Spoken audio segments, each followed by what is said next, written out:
Bismillahirrahmanirrahim. Assalamualaikum warahmatullahi wabarakatuh.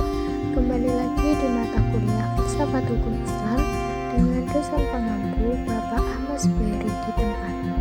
Kami dari kelompok 9 akan membawakan materi yang bertemakan tujuan-tujuan syariah atau maqasid al-syariah. Sebelum kita memasuki materi, saya akan memperkenalkan anggota kelompok saya terlebih dahulu. Yang pertama ada Abdul Rahman, lalu ada saya sendiri, Ika Sylvia, dan yang terakhir ada Ahmad Rauyan. Pokok pembahasan yang akan kami bawakan meliputi yang pertama yaitu pengertian maslahah al-ammah sebagai inti dari kebutuhan hidup manusia. Yang kedua, ada aplikasi masing-masing kategori dalam kehidupan. Langsung saja kita memasuki materi yang pertama, yaitu pengertian maslahah al-ammah sebagai inti dari kebutuhan hidup manusia. Maslahah al-ammah adalah maslahah umum yang menyangkut kepentingan orang banyak. Kemaslahatan umum ini tidak berarti untuk kepentingan semua orang, akan tetapi bisa berbentuk kepentingan mayoritas umat. Misalnya, ulama memperbolehkan membunuh penyebar bid'ah yang dapat merusak akidah umat karena menyangkut kepentingan orang banyak. Maslahah al-ammah sebagai inti dari hidup manusia terdiri dari 3.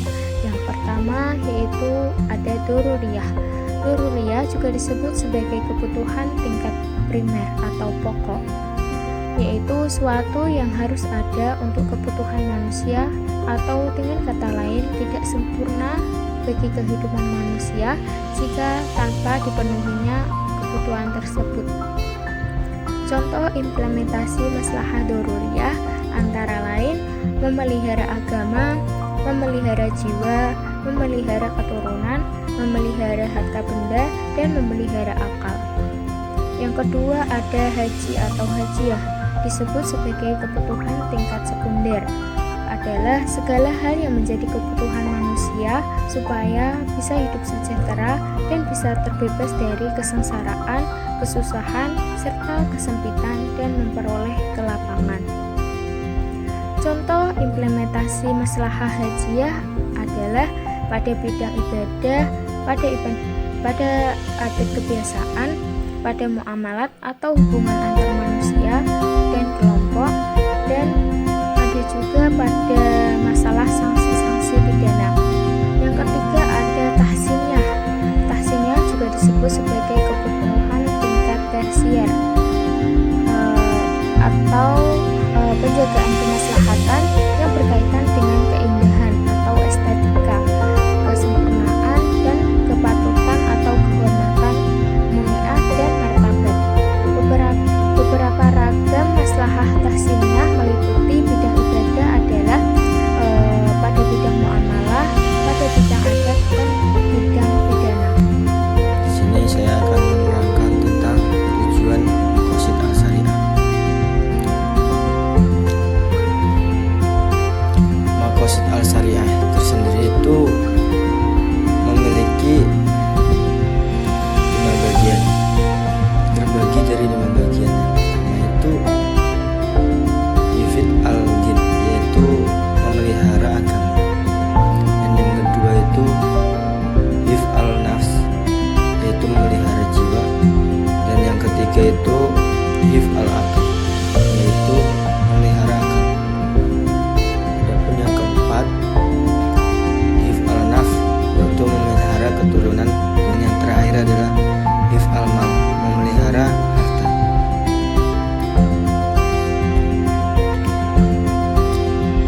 Dan pembahasan yang selanjutnya yaitu aplikasi masing-masing kategori dalam kehidupan.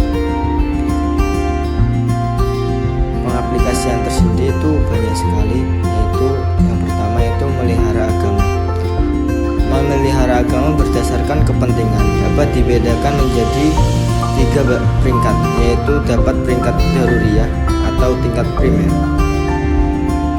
yaitu memelihara dan melaksanakan segala kewajiban keagamaan yang termasuk peringkat primer, seperti melaksanakan kewajiban sholat lima waktu. Kalau sholat itu ditinggalkan, maka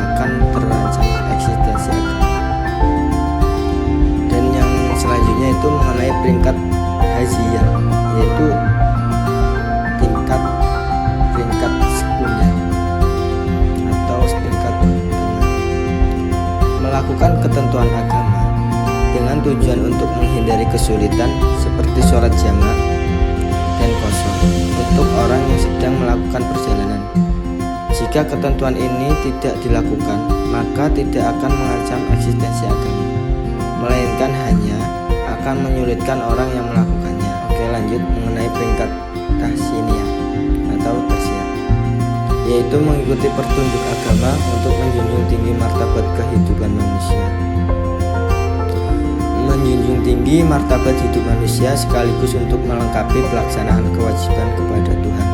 Contohnya, menutup aurat, baik itu ketika melakukan sholat ataupun di luar sholat, membersihkan dan memberikan minyak wangi pada badan, pakaian dan tempat kegiatan tersebut sangat erat kaitannya dengan perbuatan terpuji. Jika perbuatan tersebut tidak dilakukan karena tidak memungkinkan atau adanya halangan, maka tidak akan mengancam eksistensi agama dan tidak pula mempersulit orang yang melakukannya. Dan yang kedua itu memelihara jiwa atau hifdzu an-nas. Memelihara jiwa berdasarkan tingkat kepentingan dapat dibedakan menjadi 3 peringkat, yaitu yang pertama, memelihara jiwa dalam peringkat daruriyah atau primer, yaitu memelihara jiwa yang telah Allah Subhanahu wa Ta'ala berikan bagi kehidupan, maka seseorang harus memenuhi kebutuhan pokoknya seperti makan, minum, menutup badan, dan mencegah penyakit yang sangat berguna untuk mempertahankan hidup. Jika perbuatan pokok itu tidak dilakukan, maka akan mengakibatkan terancamnya jiwa manusia. Dan selanjutnya itu memelihara jiwa pada peringkat hajiyah atau sekunder, seperti diizinkan berburu binatang dan menikmati makanan enak serta halal. Jika perbuatan itu tidak dilakukan, maka tidak akan mengancam eksistensi manusia melakukan, melainkan dapat mempersulit hidup. Dan yang terakhir itu memelihara jiwa dalam peringkat tahsiniyah atau tersier, seperti yang ditentukan tata cara makan, minum. Perbuatan tersebut hanya berkaitan dengan kesopanan dan etika, sama sekali tidak mengancam dan berkaitan dengan kesopanan atau mengancam eksistensi jiwa manusia ataupun mempersulit kehidupan seorang. Untuk yang ketiga itu memelihara akal atau hifdzu al-aql. Memelihara akal tersebut itu terbagi menjadi 3 peringkat, yaitu memelihara akal peringkat daruriyah, seperti yang dilarang atau diharamkan manusia meminum khamar. Jika aturan ini dilanggar atau tetap dilakukan, maka akan berakibatkan hilangnya kesadaran akal.